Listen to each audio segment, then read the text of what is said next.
Well, James, 300 all out in the end. Is that a good score on that pitch? Well, I think 80's just summed it up quite nicely. 300's probably a little bit below par for that pitch, but those 2 wickets have sort of got us back into the game a little bit. And the important wickets, Davies on this wicket could be dangerous.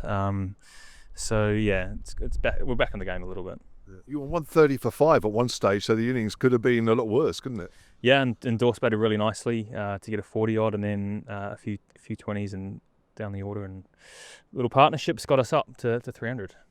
And your half century, run a ball half century as well. We can't forget that. Yeah, it was nice. Sort of a bit free, down the order, batting with 10 and 11. You sort of just do what Kyle Abbott's been doing the last few games. He's been setting a template, and I'm just trying to copy him. It's such a shame because when you get in and you bat like that, it's a shame because usually there's hardly anybody left to stay with you. Yeah, and I think John and Brad did a really good job. It wasn't easy out there. Barnard was swinging a ball that was 80 overs old. So those 2 partnerships at the back end really helped us to sort of get up to that 300 score.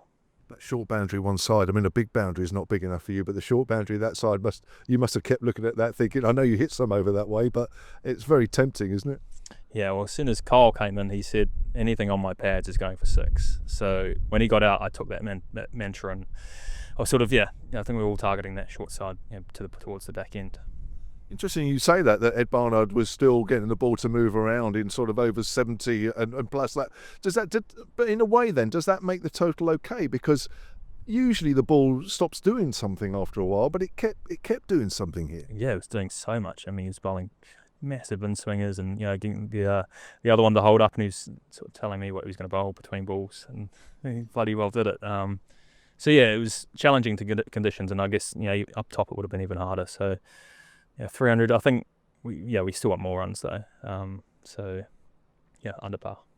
Has it been a tough week after what happened at Nottinghamshire? And I guess nobody's hurting more than you guys after that performance, especially towards the end.